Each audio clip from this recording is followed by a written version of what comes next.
وسلام علی عباده الذین اصطفى اما بعد قال اللہ تبارک وتعالی اعوذ باللہ من الشیطان الرجیم بسم اللہ الرحمن الرحیم ان الصلاة تنہی عن الفحشاء والمنکر صدق اللہ العظیم اللہم صل علی سیدنا محمد وعلی آل سیدنا محمد وبارک وسلم اللہم صل علی سیدنا محمد وعلی آل سیدنا محمد وبارک وسلم اللہم صل علی سیدنا محمد وعلی آل سیدنا محمد وبارک وسلم۔ بہت ہی احترام کے قابل اور عزت و اکرام کے لائق بزرگ اور عزیز دوستو، گزشتہ جمعہ اسلام میں نماز کی کتنی زیادہ اہمیت ہے کہ آپ صلی اللہ علیہ وسلم نے ارشاد فرمایا، جس طرح سے بغیر سر کا انسان نہیں ہوتا، ایسے ہی بغیر نماز کا مسلمان نہیں ہوتا۔ بہت آسان مثال حضور نے دی ہے، اب اس سے آگے کی کوئی مثال ہو ہی نہیں سکتی۔ بغیر سر کے انسان جیسے نہیں ہوتا، بغیر نماز کے مسلمان نہیں ہوتا۔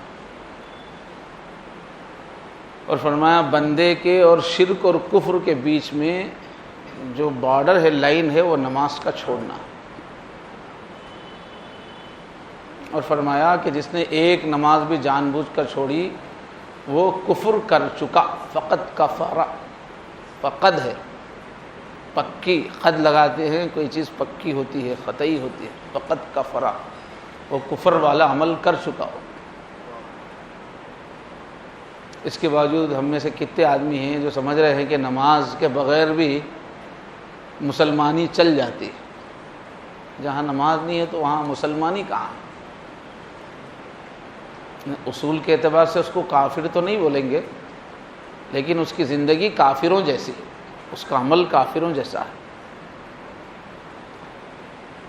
یہ عبادت ساری عبادتوں میں سب سے افضل ہے، اور اللہ نے روزانہ ہم کو اس عبادت میں دیکھنا چاہا ہے۔ حج ہے، سال میں ایک مرتبہ اللہ ہم سے اس کا مطالبہ کرتے ہیں۔ زکوٰۃ ہے، سال میں ایک مرتبہ مطالبہ کرتے ہیں۔ لیکن نماز ہے، اللہ کہتے ہیں روزانہ آؤ میرے پاس، روزانہ 5 بار۔ اور یہ کوئی بندوں پر کوئی بوجھ ڈالنے کے لیے نہیں ہے، بلکہ یہ بندوں کی عزت افزائی ہے۔ یہ نماز کا جو حکم، 5 وقت کی نماز کا جو حکم امت کو دیا گیا، کس وقت دیا؟ حضور پاک صلی اللہ علیہ وسلم کو ساری کائنات سے 7 آسمانوں سے اوپر جب بلایا، جب بہت زیادہ آپ کو عزت دی، انسانوں میں کسی کو ایسی عزت نہ ملی کہ اللہ کے عرش کے پاس کسی کو بلا لیا ہو۔ وہاں بلانے کے بعد اب کسی بادشاہ سے جب ملاقات ہوتی ہے تو رواج یہ تھا کہ بادشاہ کوئی بہترین تحفہ دے کے رخصت کرتا ہے، خاص ملاقات ہے۔ سسٹم پہلے تھا، لوگ بھی نذرانہ پیش کرتے تھے، بادشاہ بھی انعام سے نوازتا تھا۔ تو امت کو انعام دینے کے انداز میں اللہ نے نماز دی کہ تم بھی اگر عروج چاہو، میرے نبی کو جس طرح سے عروج ملا ہے، قرب ملا ہے، تم لوگ بھی اگر عروج چاہو، بلندی چاہو، تو تم کو ہم یہ تحفہ دے رہے ہیں کہ تم بھی 5 بار میرے دربار میں آ سکتے ہو، میرے سے باتیں کر سکتے ہو۔ آسمانوں کے دروازے میرے نبی کے لیے کھلے ہیں معراج کے موقع کے، تو ہر بار 5 بار تمہارے لیے میرے دروازے کھلیں گے۔ ایک حدیث میں آتا ہے جیسے ہی بندہ رکعت باندھتا ہے، اللہ اکبر کہتا ہے، اللہ تعالیٰ بیچ کی تمام رکاوٹوں کو حکم دیتے ہیں، ہٹ جاؤ، میرا بندہ آ گیا، پورے دروازے کھل جاتے ہیں، رابطہ ہو جاتا ہے۔ اتنی عزت دیتے ہیں اللہ تعالیٰ۔ تو نماز ہم کو عزت دینے کے لیے ہے، ہم کو بوجھ ڈالنے کے لیے نہیں، عزت ہے وہ ہماری۔ لیکن یہ کہ اس نعمت سے کوئی محروم نہ ہو تو اس کو فرض بنا دیا گیا، اور اتنی اہمیت دی گئی کہ بچہ 7 سال کا ہو جائے تو اب اس کو حکم دو، بچوں کو بچپن سے ہی نماز سکھاؤ۔ ذرا بچوں کے ساتھ اچھا سلوک نہیں ہوتا ہمارے ہندوستان میں مساجد میں. مجھے بھی بچپن کی تلخ یادیں ہیں. اتنا غصے سے لوگ پیچھے ہٹا دیتے تھے, مسجد آنے سے بیزارگی ہو جاتی تھی. بچوں کے ساتھ اچھا سلوک ہونا چاہیے. بچپن میں ہی ان کو مسجد سے لگاؤ ہوتا ہے تو زندگی بھر رہتا ہے. اب ہمارے مسجدوں میں بچے کہاں ہوتے ہیں؟ ایک دم چھوٹا بچہ ہے پیشاب پاخانہ کا جس کو ہوش نہیں ہے تو اس کی بات الگ ہے, لیکن ہماری مسجدوں میں بچے ہی نہیں ہوتے. حضور تو بولے کہ 7 سال میں حکم دو, بولے حکم سے پہلے پھر ترغیبی تو اس سے پہلے ہے. تو ہمارے پاس چھوٹے بچے ہوتے ہی نہیں, اس لیے کہ مسجدوں میں بہت سختی ہوتی ہے بچوں کے ساتھ, وہ نہیں ہونا چاہیے. البتہ جو حدیث میں ایک ترتیب ہے کہ بھئی بڑے لوگ سامنے رہیں, عقل والے سامنے رہیں, قریب میں رہیں. اس حساب سے ہمارے پاس رواج کیا ہے, بڑے لوگ سامنے رہنے کا ہے, بچے سائڈوں میں رہنے کا ہے. اور جو ہے ترتیب جو سیرت حضور کی جو سیرت کے زمانے کی ملتی ہے تو اس میں بھی بچوں کی صفیں پیچھے ہوتی تھیں. لیکن امام احمد بن حنبل کا جو مسلک ہے وہاں کے علماء کا جو ہے کہ بھائی وہ بڑے پہلے آ جانا چاہیے, پر کر لینا چاہیے. آگے کی جو حضور ترغیب دے رہے ہیں اس کی وجہ سے بڑوں کو سامنے آ جانا چاہیے. یہ نہیں کہ بچے تم آ نہیں رہے ہیں, بچے آئے تو ان کو پیچھے کر دینا چاہیے. امام احمد بن حنبل کا مسلک ہے, ہمارے ہندوستان کے علماء کا نہیں ہے مسلک. لیکن یہ کہ ماحول ایسا بنا ہمارے پاس بچوں کے ساتھ کافی سختی. وہ اکثر مسجدوں میں, یہاں تو نہیں ہے, مؤذن ایسے لوگوں کو رکھتے جو کہیں کسی کام کے نہیں رہتے, بڑے بد اخلاق رہتے ہیں, بڑے سخت رہتے ہیں. وہ بچوں کے پیچھے ڈنڈا لگے پڑے رہتے ہیں, چیخنا چنگاڑنا, بچوں کو نفرت ہو جاتی ہے. تو بچوں کو ذرا بچپن سے ہی عبادت سے مانوس کرنے کا وقت ہوتا ہے. بچے محبت کے بھوکے ہوتے ہیں, محبت نہیں دیں گے تو وہ نہیں آ پائیں گے. برائے ضمن ایک بات آ گئی, بہت اچھا وقت رہتا ہے, چھوٹے جب بچے رہتے ہیں وہ لوگ اسی وقت مانوس ہوتے ہیں. ٹین ایج کو پہنچ گئے, اب 7th میں آ گئے تو آپ کے سننے والے نہیں ہیں, وہ دوستوں کی سننے والے ہیں. جس وقت آپ ان کو لانا چاہ رہے ہیں وہ اس وقت تک کسی اور کے ہو چکے ہیں. جب تک ابو کی انگلی پکڑنے کی عادت ہے, ابو میں مسجد آتا ہوں بول کے ضد کرنے کی, اسی وقت ان کو مسجد والا بنا دو, آداب سکھا دو. سکھانے پہ کیوں نہیں سیکھتے آپ؟ تو جب وہ ابو بول کے آنا چاہ رہے اس وقت نہیں لا رہے, جب وہ دوستوں کے ہو گئے اس وقت ان کو لانا چاہ رہے ہیں, کہاں سے آئیں گے؟ تو حضور نے فرمایا کہ 7 سال کی عمر میں حکم دو. حکم دو کا لفظ ہے, اس سے پہلے حکم نہیں ہے مگر شوق کی وجہ سے لانا. ایک دم چھوٹے بچے جو پیشاب پاخانے کا خیال نہیں رکھ سکے ان کو لانے سے روکا بھی ہے. چھوٹے بچوں کو سمجھا کے لائیں گے, ادب سکھا کے لائیں گے تو ادب سے بھی رہے. اور 10 سال کے ہو جائیں تو سختی کرو. نماز ہی کی یکسوئی کی خاطر قرآن میں اللہ تعالیٰ نے شراب کو حرام کیا, جوے کو حرام کیا. جہاں حرام کرنے کی بات آئی وہاں نماز کی اللہ نے وجہ بتائی کہ تم کو نماز پڑھنا ہے, اس لیے پی کے مت رہو. اور مومن کی زندگی کا سیٹ اپ ایسا ہے کہ ایک مسلمان کی دن بھر کی جو زندگی ہے, دن بھر کا اس کا ٹائم ٹیبل ہے, نماز کے اطراف ہی گھومتے رہتا ہے. صبح اٹھتے ہی نماز, اس کے بعد دوپہر میں ذرا کھانے کے واسطے کام سے ڈیوٹی سے رکے تو کھاتے ہی نماز. پھر اس کے بعد جو ہے عرب کی تہذیب میں دوپہر میں چونکہ سخت دھوپ ہوتی تھی تو کچھ دیر لیٹتے تھے لوگ, باہر مارکیٹ بند ہو جاتی تھی. اب اس کے بعد نیند سے اٹھے تو پہلے نماز پھر مارکیٹ, عصر, اور پھر شام ہو گئی, مغرب ہو گئی. تو پہلے زمانے میں کہا جہاں جہاں زراعت کا ماحول ہے, پوری دنیا کا اصل پیشہ تو زراعت ہے, تو زراعت جہاں جہاں ہوتی ہے وہاں شام ہوتے ہی سب آ جاتے ہیں, بلکہ عصر سے ہی آ جاتے ہیں. عصر کی اذان ہوتے عام طور پہ مزدور کھیتوں کے کام چھوڑ دیتے ہیں, تو مغرب تک گھر آ جاتے ہیں. تو اب گھر آنے کے بعد گھر میں کھانا پینا, بچوں سے ملنے سے پہلے نماز, شام ہوتے ہی نماز, گھر آتے ہی. اب کھانا کھا لیے, اس کے بعد سونے سے پہلے نماز, اللہ کو یاد کر کے سوئیں گے. اس حساب سے ٹائم بھی وہی سوچتا ہے. کسی کو بلانا ہو، بھائی آپ فجر کے بعد ملے، میں ظہر کے بعد آؤں گا، فلاں کام عصر میں کریں گے.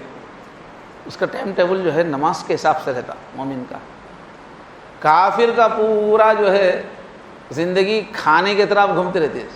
صبح اٹھتے ہی لائٹ سمجھے، پھر 10-11 بجے پھر ایک، پھر دوپہر میں جم کے، پھر عصرانہ بھی رہتا بہت سارے شہروں میں پابندی سے. 4-5 بجے کے وقت بنگلور وغیرہ میں ادھر بھی ہے، یعنی عصرانہ بھی بہت اہتمام سے ہوتا. تو کافر کی زندگی بس کھانے کی طرف گھومتی رہتی، کھانے کے حساب سے ٹائم دیتا ہونا، کھانے کے بعد ملیں گے. اور ایک نماز ایسی پیاری عبادت ہے کہ اسلام کے جو 5 پلر ہے، وہ 5 پلر کا رنگ ایک نماز میں ہے. جب آدمی نماز پڑھتا تو توحید اور آپ کے زکوٰۃ، حج، سب کا جامع ایک وقت کر کے بتایا تھا اللہ تعالیٰ. 5 ارکان، شہادت ہے لا الہ الا اللہ محمد رسول اللہ دین کی بنیاد، تو اتحیات میں ہے وہ. طہارت ہے، طہارت کے اوپر تو نماز ہی، پیشاب کی مطلب وضو کی طہارت بھی کر کے آتا آدمی، اور نہانے کے لیے جو ضروری ہے، جس کسی کو نہانے کی ضرورت ہے تو وہ نہا کا بھی آتا ہے. پھر اللہ کے ذکر کی کثرت کا حکم ہے تو ذکر بھی نماز میں بھرا ہوا ہے، سبحان ربی العظیم، سبحان ربی الاعلیٰ. پھر درود شریف بھی ہے. عبادت کی جو شکلیں ہیں نا، درود شریف بھی نماز کے اندر ہے، استغفار بھی نماز کے اندر. جو جتنی عبادت کی شکلیں ہیں، استغفار بھی، اللہم انی ظلمت نفسی ہے، جو بھی ہے. دعا بھی ہے نماز کے اندر. اور نماز کے اندر روزے کی صفت بھی ہے. جیسے روزہ دار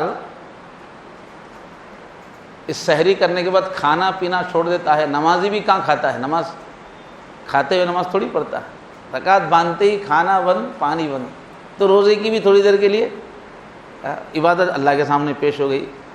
زکوٰۃ جو ہے وہ بھی نماز میں ہے، اس لیے کہ زکوٰۃ مال میں سے نکالی جاتی ہے، اور نماز جو ہے اوقات میں سے، وقت کی زکوٰۃ دینا پڑتا ہے. اپنے وقت میں سے وقت نکال کے آنا پڑتا ہے. اور آج کل کے زمانے میں پیسے سے زیادہ وقت کی ویلو ہے. سنتی دور میں وقت نکالنا بہت مہنگا ہے، آدمی وقت نکال رہا ہے. اور پھر نماز کی تیاری کے لیے کپڑے صاف رکھنا، بہت ساری چیزیں ایسی، مسواک، یہ سب چیزوں کے لیے پیسہ بھی تھوڑا لگتا ہے. تو زکوٰۃ کا رنگ بھی نماز کے اندر موجود ہے. اور حج کا رنگ بھی ہے نماز میں. احرام باندھتے ہیں، جیسے ہی آدمی تکبیر پڑھتا ہے تو اس کے اوپر خوشبو حرام ہو جاتی ہے، بہت ساری چیزیں حرام ہو جاتی ہے. ایسے نمازی کے لیے بھی نماز رکعت باندھتے ہی سب چیزیں منع ہو جاتی ہیں. تو احرام کی کیفیت بھی ہے. حاجی جا کے طواف کرتا رہتا ہے حج کا، نمازی طواف تو نہیں کرتا مگر پوری نماز میں منہ اس کا کعبے کی طرف ہی ہے. تو طواف کی گویا یہاں رہ کے طواف ہو رہا ہو، پوری نماز میں اس کا رخ اللہ کی طرف ہے. حاجی جو ہے عرفات میں جا کے میدان عرفات میں قیام کرتا ہے، تو نمازی بھی یہاں قیام کرتا ہے، کھڑا ہو رہا ہے. یہ جو قیام ہے گویا وقوف عرفات کا ایک نمونہ ہے. حاجی وہاں سعی کرتا ہے صفا مروہ کے درمیان، تو یہ نمازی یہاں کھڑے کھڑے ہی سعی کرتا ہے، رکوع سجدہ کرتا رہتا ہے. سعی کی نقل بھی اس کے اندر ہے. مینا میں قیام ہوتا ہے حج میں، تو یہ بھی اتحیات میں اچھا ٹک کے قیام کرتا ہے. تو تمام عبادتوں کی نمائندگی ہو جاتی ہے. مخلوقات کی بھی جتنی عبادتیں ہیں سب کی نمائندگی ہو جاتی ہے. کچھ مخلوقات ہیں ان کو اللہ نے کھڑا ہی پیدا کیا ہے، درخت کھڑے ہی رہتے ہیں. کچھ مخلوقات ہیں جو رکوع کی حالت میں رہتے ہیں، چوپائے. کچھ مخلوقات ہیں جو سجدے کی حالت میں زمین میں ریکتے رہتے ہیں. ساری مخلوقات کی عبادت کا خلاصہ ہے نماز کے اندر. ایسی جامع نماز ہے. اور نماز سے متعلق جتنی بھی چیزیں ہیں وہ سب بہت ہی خوبصورت ہے. نماز کے نظام میں اذان ہے. اب دوسرے مذہبوں میں کیا ہے، عبادت کے بلانے کے لیے عیسائیوں میں گھنٹہ بجاتے ہیں، کہیں ناقوس بجاتے ہیں. اب وہ گھنٹیوں میں کیا مزہ ہے؟ ایک مادی چیز ہے گھنٹی بجانا، لیکن اذان میں الفاظ ہیں، معنی ہیں، اللہ کی بڑائی ہے، نماز کی دعوت ہے. اذان میں خوبصورتی ہے. البتہ ایک بات کی تو بہت توجہ دینا نا، اذان چونکہ اسلام کی کھل کے نظر آنے والی چیز ہے، اسلامی بستی کی، مسلمانوں کی اسلام کی علامت ہے، اس لیے اذان بہت خوبصورت ہونی چاہیے۔ مؤذن مہنگے رکھے جائیں، اچھی اذان سکھا کے اذان دلوائی جائے۔ اب ان دنوں میں جب اذان وغیرہ کے خلاف تحریک بات اٹھا رہے غیر مسلم، تو بعض اس میں کیا بول رہے ہیں کہ یہ اذانہ کیا بھئی بھوتوں کی سی آواز آتی بول رہے۔ ہمارے بھجنوں میں تو بڑا مزہ رہتا ہے، ان لوگوں کے بھجن تو گیت کے ٹائپ میں رہتے ہیں، ان کی مسجدوں سے جو اذان آتی ہے وہ کتے پکارتے بولتے، اعتراض کر رہے لوگ الفاظ بول رہے، اس لیے کہ اذان دینے والے ایسے ایسے عجیب انداز میں اذان دیتے ہیں، عجیب آوازیں نکالتے ہیں، کتنی اذان دینے والے پریکٹس ہی نہیں کرتے۔ حالانکہ اذان سیکھ کے دی جائے تو بہت خوبصورت ہوتی ہے۔ اس پہ بعض لوگ ماشاءاللہ مہم بھی چلائے، بعض لوگ زندگی بھی لگائے ہوئے ہیں کہ مسجدوں میں اذان صحیح ہونا چاہیے، مؤذن کو ہم پیسے دیں گے مگر جو ہے اس کی ٹریننگ ہونی چاہیے۔ تو اذان سے غیر مسلم تو آپ کو یہاں کے نہیں دیکھ رہا، اس کے گھر میں زبردستی جو آپ کی کانوں میں جو چیز جاری ہو اذان ہے، تو خوبصورت اذان دو بھائی، اچھی اذان دو۔ البتہ لمبی لمبی اذان نہیں ہونا، اذان مختصر ہونا چاہیے، اس لیے کہ جب تک اذان ہو رہی ہے اس کا ادب کرنے کا مسلمانوں کو حکم ہے۔ تو آپ لمبی دیں گے تو سب کام چھوڑ کے بس وہی جواب دیتے بیٹھیں گے، ڈسٹرب ہو جائے گا لوگوں کو، مختصر ہونی چاہیے۔ تو اذان بڑی خوبصورت ہے، اقامت کا عمل بھی خوبصورت ہے۔ آگے ادھر اقامت ہوتے ہی سب کہاں کہاں سب آ کے لائن میں کھڑے ہو جاتے ہیں، سب بس جا ہوا ہے، خوبصورت منظر ہے اس کا۔ اور سب بندی سے گویا سپاہیانہ اسپرٹ پیدا ہو رہی ہے، ڈسپلن پیدا ہو رہا ہے۔ یہ سبق پوری زندگی میں بھی لینا ہے۔ ہم لوگ بغیر مطلب کے اسلام کے اعمال کر رہے ہیں، اس کا سبق نہیں لے رہے۔ ہر نماز کیا ہے، ہم کو سپاہیانہ زندگی گزارنا سکھاتی ہے۔ دنیا کی ہر فوج کے اندر زیادہ روزانہ پریڈ ہی ہوتے رہتی ہے، ڈسپلن پہ زیادہ زور ہوتا ہے۔ تو ہم کو بھی 5 مرتبہ اللہ تعالیٰ سپاہیانہ انداز بالکل ترتیب سے صف ہونی چاہیے۔ اور نماز کے بارے میں فرمایا کہ مسجدوں کو آ کے سب بنا کے فوج کی طرح پڑھنا ہے، گھروں میں نہیں، ڈھیلے ڈھیلے انداز میں، ورنہ حضور نے فرمایا میرا جی چاہتا ہے جو گھروں میں نماز پڑھ رہے ہیں ان کے گھروں کو آگ لگا دوں۔ اور یہ پورے محلے والے آ کے جو مسجد میں ملتے ہیں تو گیا دن میں 5 بار ایک محلے والوں کی ملاقات ہو رہی ہے، کتنا اتحاد قائم ہوگا۔ ہمارا ایسا حال ہے، مسجدوں کو 10 سال سے آ رہے، کوئی اتحاد ہی نہیں ہے مسلیوں میں۔ مسجد کو آتے ہیں تو کوئی خیر نہیں ہے، خبر نہیں ہے، خیریت نہیں ہے، پتلے کی طرح آتے ہیں، پتلے کی طرح چلے جاتے ہیں، اتنے سال سے، مگر محلے والوں میں اتحاد ہی نہیں ہے، محبت ہی نہیں ہے۔ حضور کے زمانے میں، صحابہ کے زمانے میں، تابعین کے زمانے میں مسجدیں پورے محلے کے دلی جوڑ کا ذریعہ ہوتی تھی۔ یہاں تو باتیں نہیں کر سکتے مگر اور کھلا حصہ ہے۔ ہم لوگوں کو کچھ پتہ رہنا چاہیے، آج فلاں مصلی بیمار ہو گئے، انہوں دوسروں کو بولنا مسجد میں آتے، فلاں کے پاس یہ مصیبت آ گئی، فلاں کے پاس یہ آئی، تو پورے محلے کا ایک خبر گیری ہونا چاہیے۔ اور حضور کے زمانے میں، صحابہ کے زمانے میں مسجد میں باضابطہ رجسٹرز ہوتے تھے، پورے محلے کی تازہ رپورٹ اس میں ہوتی تھی کہ آج کون کون بیمار ہے، آج کون کون سفر پہ چلے گئے ہیں، اب ان کے گھر والوں کو لا کے دینا ہے سامان، کس گھر میں معذور ہے، وہ اپڈیٹ ہوتا رہتا تھا مسلسل۔ اور محلے میں بچہ پیدا ہوتے ہی مسجد سے وظیفہ شروع ہو جاتا تھا حضرت عمر رضی اللہ عنہ کے زمانے سے۔ تو پورے محلے کی خبر گیری، امت کو جوڑ کے رکھنے کا سسٹم ہے مسجد، سب مردہ کر کے بیٹھے ہوئے ہیں سب۔ تو اتحاد قائم کرتی ہے نماز، اور پھر اجتماعیت، آرگنائزیشن سکھاتی ہے کہ امام کے پیچھے سب اللہ اکبر کہتے ہی جھکنا ہے، اللہ اکبر کہتے ہی اٹھنا ہے، اپنی طرف سے جھکنا اٹھنا نہیں۔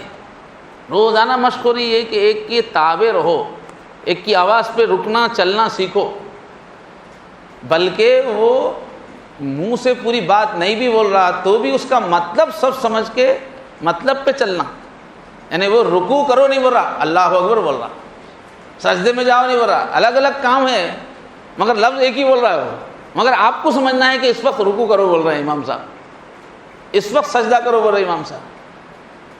کفار مکہ کے جو سردار تھے اس وقت، ابو سفیان، انہوں نے اپنے قوم سے کہا ارے تم مسلمانوں سے کیا مقابلہ کرو گے، میں دیکھ کے آیا ہوں وہ اپنے امیر کا جو آرڈر ہے، نہ صرف آرڈر ماننے کی ان کو پریکٹس ہے، بلکہ اس کا مطلب ایک ہی اللہ اکبر بول رہا، مگر کب اس سے مراد رکوع ہے، کب سجدہ ہے، وہ لوگ سمجھتے ہیں۔ آرڈر کے پیچھے اس کی منشا بھی سمجھتے ہیں۔ ایسی جماعت ہے وہ، تم لوگ کیا ان سے لڑو گے؟ تو اجتماعیت کے ساتھ نماز پڑھنا سکھایا گیا ہے۔ پورا دن مومن کا نماز کے اطراف ہی اڑتا رہتا ہے، اڑتے ہی نماز، ابھی جیسے بتایا ظہر کھانا ہوتے ہی نماز پورا۔ اور پھر اللہ تبارک و تعالیٰ نے نماز کے ذریعے سے ہمارے اندر فرشتہ صفت ہم کو بننے کا انتظام فرمایا، ایک نظام، یہ فرشتوں سے مناسبت پیدا ہوتی ہے۔ مختلف مخلوقات ہے، درندے ہے، شیر ببر وغیرہ، ان میں جو ہے جلال غالب ہے، یہ سب اللہ ہی کے مختلف صفات کا مظہر ہے کائنات۔ تو جانوروں کے اندر جلال غالب ہے، غصے میں چیر پھاڑ کے رکھ دیتے ہیں، لڑ لیتے ہیں، ایک دوسرے کو چیر پھاڑ دیتے ہیں۔ اور یہ چوپائے جو ہے، گدھے ہیں، بیل ہیں، ان میں شہوت غالب ہے، اس لیے کہ لوگ زیادہ پیدا ہونا ہے تو شیر بھی کھائے گا، انسان بھی کھائے گا، تو شہوت زیادہ ہے ان کے اندر، زیادہ پیدائش ہونے کے لیے ان میں شہوت زیادہ ہے۔ شیطان ہے، اس میں مکاری زیادہ ہے، شیطان کی اس کے خاندان میں۔ فرشتے ہیں، ان میں عبادت کا رنگ ہے، وہ ہمیشہ عبادت ہی میں رہتے ہیں۔ اور فرشتوں کا اوپر جو کعبہ ہے وہ ہے بیت معمور، تو انہی کی مناسبت پیدا کرنے کے لیے ہمارے پاس بھی اللہ نے ہم کو عبادت کا نظام دیا، اور ہم کو بھی ایک کعبہ دیا کہ سب ایک کعبے کی طرف رخ کر کے نماز پڑھیں۔ تو فرشتوں سے ہم کو مناسبت پیدا کی گئی، اور پھر اسی کعبے کے ذریعے سے روزانہ اللہ کی طرف سے جو روزی نازل ہوتی ہے، پہلے کعبہ پہ اترتی ہے، پھر یہ جتنی مسجدیں ہیں یہ کعبے کی بیٹیاں ہیں، تو کعبے پہ اترتی ہے۔ جتنے نمازی ہیں، کعبے کی جو برکتیں ہیں وہ ہر محلے کی مسجد آتی ہے، اور جو نمازی آتے ہیں ان نمازیوں کے ذریعے سے ان کے گھروں میں پہنچتی ہے رحمتیں، برکتیں۔ اب ایک روزی تو وہ ہے جو آدمی نماز چھوڑ کے کافر کفر کے ساتھ کما رہا ہے، وہ بھی روزی ہے، لیکن وہ منحوس روزی ہے، وہ برکت والی پاکیزہ روحانی روزی وہ مسجدوں کے نمازیوں کو ملتی ہے، برکت ہوتی ہے اس نماز کے ذریعے سے۔ اور نماز ایک ایسا عمل ہے پوری زندگی کو بدل کے رکھ دیتا ہے، اگر نماز میں حقیقت ہو، اللہ کی یاد ہو ویسی، اللہ کا دھیان ہو ویسا، پوری زندگی کو بدلنے کی طاقت ہے۔ ان الصلاۃ تنہا عن الفحشاء والمنکر، تمام بے حیائی سے روک دیتی ہے، اور انسانی نیچر کو جو چیز ناپسند ہے وہ سب سے روک دیتی ہے۔ انسان کا جو روح ہے، فطرت ہے، ایسا ابھار دیتی ہے نماز کہ نیچر کو جو چیز ناپسند ہے وہ سب سے رک جاتا ہے۔ منکر، برائی کا نام قرآن میں رکھا ہے منکر، یہ وہ کام ہے جن کو تمہاری طبیعت پسند نہیں کرتے، تم پاکیزہ لوگ ہو، یہ جھوٹ بولنا، یہ مکاری کرنا، یہ دھوکہ، یہ سب منکر۔